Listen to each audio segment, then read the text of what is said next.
ఓం నమః శివాయ.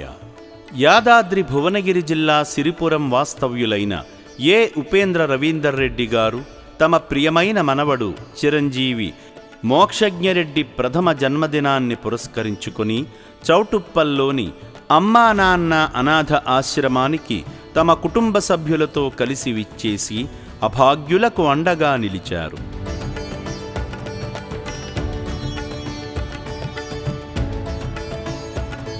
మాధవ సేవలో భాగంగా ఉపేంద్ర రవీందర్ రెడ్డి గారి కుటుంబ సభ్యులందరూ ముందుగా శ్రీ పుణ్యలింగేశ్వరుని చెంతకు చేరుకుని వారి కుటుంబ సభ్యుల పేర్లపై గోత్రనామాలతో ప్రత్యేక అర్చనలు చేయించుకున్నారు.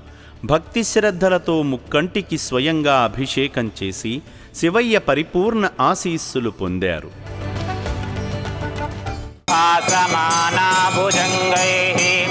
కంటే కాళాకలిత శశికళా చండ కోదండహస్త రక్షారుద్రాక్షమాలా సులలిత వపుష శాంభవామూర్తిభేదా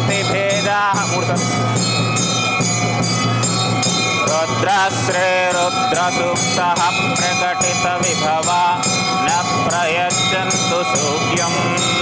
అలాగే ఆలయ ప్రాంగణంలో జరుగుతున్న హోమంలో పాల్గొని భక్తితో హవిస్సు నవధాన్యాలు సమర్పించి మొక్కులను తీర్చుకున్నారు.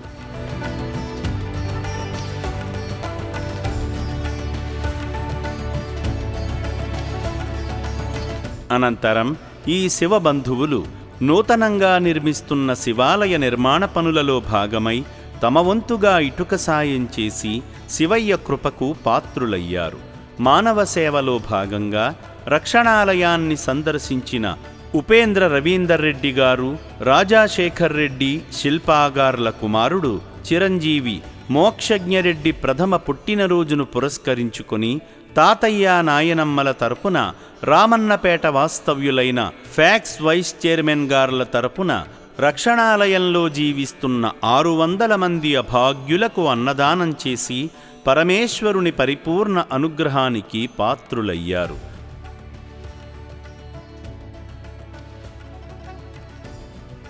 అనాథుల సేవలో తరించిన అనంతరం ఆశ్రమంలో ప్రత్యేకంగా ఏర్పాటు చేసిన భోజనశాలలో అన్నప్రసాదాన్ని స్వీకరించి ఆత్మతృప్తిని పొందారు.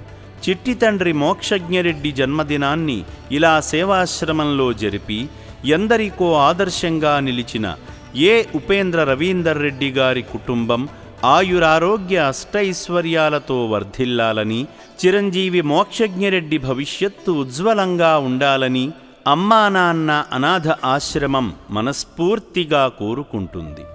సిరిపురం గ్రామం అది. మేము ఇంతకుముందు ఒకసారి వచ్చినాం, మా మామగారిది చేసినప్పుడు వచ్చినాము. ఇప్పుడు మా కొడుకు వాళ్ళ కొడుకుది బర్త్డే ఈరోజు.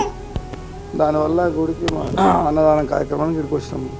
ఆశ్రయం బ్రహ్మాండంగా ఉంది. ఇంత మంచిగా మెయింటైన్ చేయడానికి కృషి చేస్తున్న గట్టు శంకర్ గారికి, ఈ సిబ్బందికి, వీళ్ళందరికీ బాగా కృషి చేస్తున్నారు. వీళ్ళంతా వారు శక్తివంచనలో కూడా పనిచేస్తున్నందుకు వారికి అభినందనీయం. 2 తెలుగు రాష్ట్రాలలో అమ్మా నాన్న అనాథ ఆశ్రమం పేరు చెప్పి ఇంటింటికి వచ్చి నగదు, బట్టలు, నిత్యావసర సరుకులు వసూలు చేస్తున్నట్లు ఫిర్యాదులు అందుతున్న నేపథ్యంలో అటువంటి మోసాలకు పాల్పడుతున్న వారి పట్ల అప్రమత్తంగా ఉండండి. ఈ ఆశ్రమ సభ్యులెవరూ రోడ్లపైన లేదా ఇంటికి వచ్చి సేవల పేరుతో డబ్బులు వసూలు చేయరు. అనుమానం ఉన్న వారి గురించి మాకు సమాచారం ఇస్తే తగు చర్యలు తీసుకుంటాము.